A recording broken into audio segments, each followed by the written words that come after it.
السلام علیکم dear students, آج ہم ایک بار پھر آپ کی خدمت میں حاضر ہیں اپنی ایک نئی نظم نمبر 5 کے ساتھ، جس کا عنوان ہے سراغ رہرو۔ سراغ رہرو کو لکھا ہے جوش ملی آبادی نے، اور جوش ملی آبادی جو ان کا نام ہے یہ کلمی نام ہے، جو کہ 1896 کے اندر جوش ملی آبادی جو ہے وہ پیدا ہوئے۔ ان کا جو اصل نام تھا وہ شبیر حسن خان تھا، جبکہ خاندان بہت ہی زیادہ قسم پرسی کے عالم کے اندر اپنی زندگی کو بسر کر رہا تھا۔ جوش ملی آبادی نے اپنی تعلیم کو حاصل کیا اور دکن کے اندر ایک دارالترجمہ کے اندر اپنی خدمات کو سر انجام دیتے رہے، بلکہ ایک ماہنامہ کلیم اور آج کل سے بھی بعد میں وہ وابستہ رہے۔ انہوں نے بہت سارے فلمی گیت بھی لکھے، اور 1956 کے اندر جب وہ پاکستان آئے تو یہاں پر پھر آ کر اپنی انہوں نے خدمات کو سر انجام دینا شروع کر دیا۔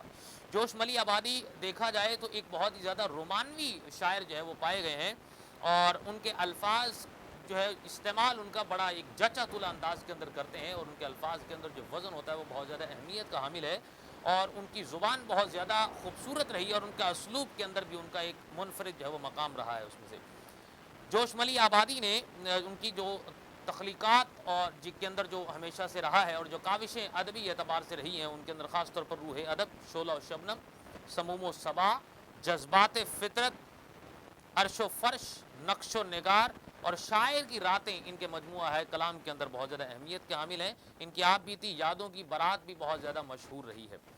یہ جو نظم انہوں نے لکھی ہے سراغ رہرو، اس کا مطلب بیسیکلی بنیادی طور پر سراغ ہوتا ہے ہم کسی بھی چیز کا پتہ لگانا، اور اس کے ساتھ رہرو ہم کہتے ہیں مسافر کو۔ سو مسافر کے اعتبار سے ہمارے ہاں اس کی اہمیت بہت زیادہ ہے۔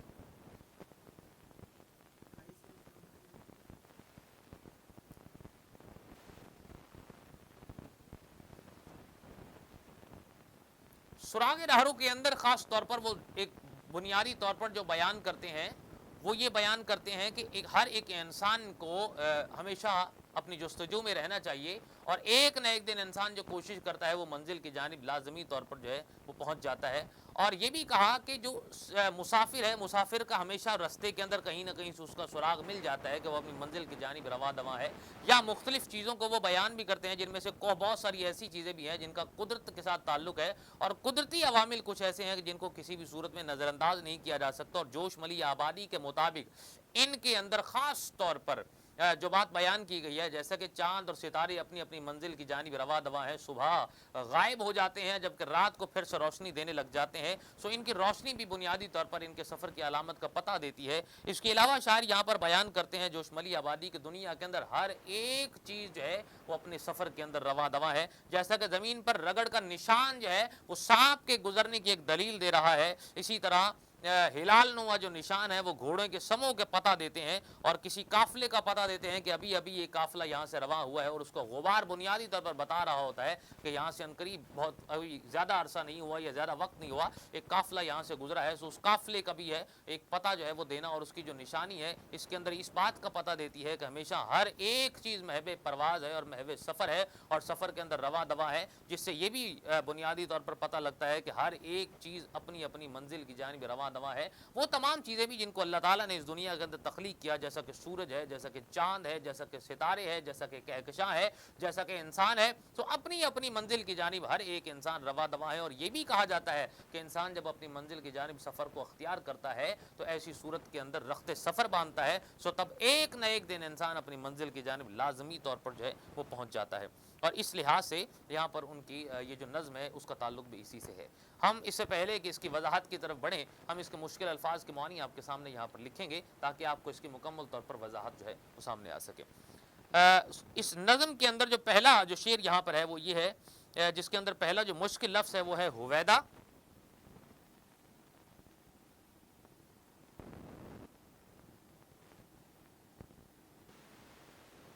پہلا لفظ ہمارے پاس ہے جی ہویدا، جس کا مطلب ہے ظاہر ہونا،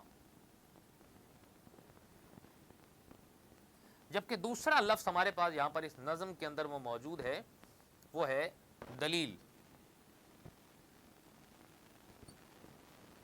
جس کو ہم نام دیتے ہیں نشانی کا یا ثبوت کا۔ تیسرا جو لفظ ہے وہ ہمارے پاس یہاں پر موجود ہے وہ ہے نشان ہلال نما،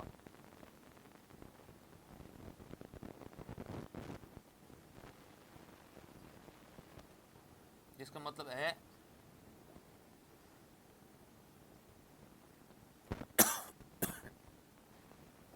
پہلی رات کے چاند کی طرح.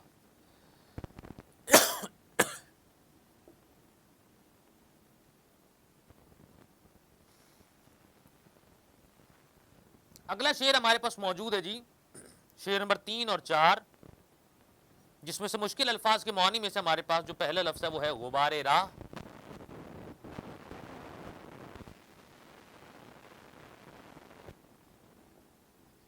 جس کا مطلب ہے رستے کی دھول. پانچواں لفظ ہمارے پاس موجود ہے وہ ہے تگ و پو.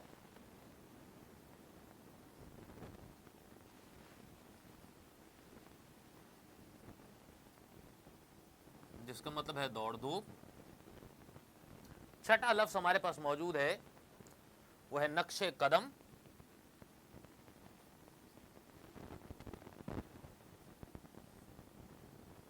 جس کا مطلب ہے پاؤں کے نشان. ساتواں لفظ ہمارے پاس موجود ہے وہ ہے رہرو. جس کا مطلب ہے مسافر. آٹھواں لفظ ہمارے پاس ہے وہ ہے صنم تراش.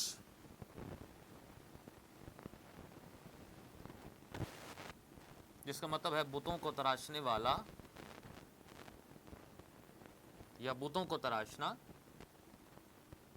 نواں لفظ ہمارے پاس جو یہاں پر موجود ہے وہ ہے کہکشاں.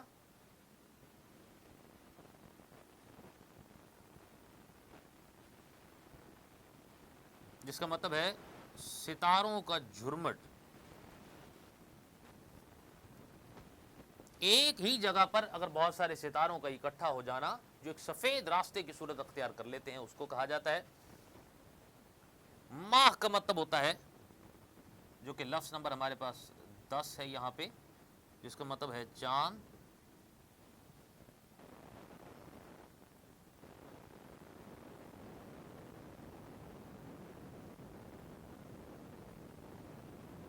اگلا لفظ ہمارے پاس یہاں پر جو موجود ہے وہ ہے لفظ نمبر 11 یہاں پر موجود ہے جی، وہ ہے نیر تاباں.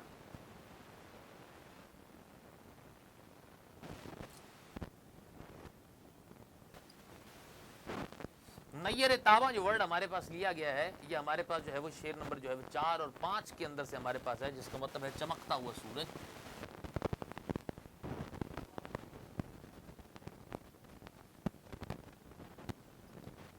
لفظ نمبر جو 12 ہمارے پاس یہاں پر موجود ہے وہ ہے زینت.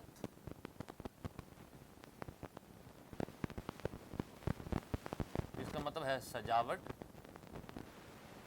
13واں لفظ ہمارے پاس یہاں پر جو موجود ہے وہ ہے شوخی رفتار.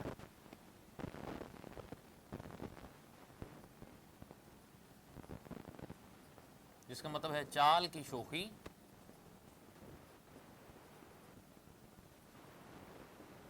14واں لفظ ہمارے پاس جو موجود ہے وہ ہے گرد سر راہ.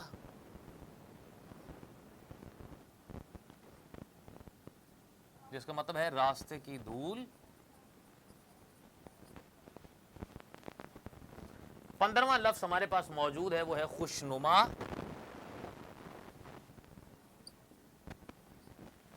جس کا مطلب ہے خوبصورت. لفظ نمبر 16 ہمارے پاس موجود ہے وہ ہے جبیں. جس کا مطلب ہے پیشانی. جبکہ لفظ نمبر جو 17 ہمارے پاس ہے وہ ہے حسن کے دھارے.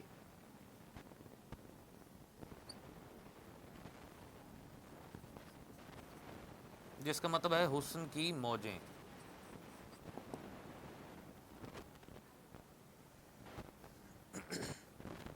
یہ ہمارے پاس جو مشکل الفاظ کے معنی تھے جو ہمارے اختتام پہ پہنچے. اب ہم آتے ہیں اس کی وضاحت کی طرف. جوش ملی آبادی کی جانب سے لکھی جانے والی یہ جو نظم ہے سراغ رہرو، اس کا جو پہلا شعر ہمارے پاس موجود ہے وہ ہے جہاں زمیں پہ رگڑ کا نشاں ہویدا ہے، دلیل اس کی ہے سانپ اس طرف سے گزرا ہے، نشاں ہلال نما راہ میں بتاتے ہیں کہ تھوڑی دور پہ آگے سوار جاتے ہیں.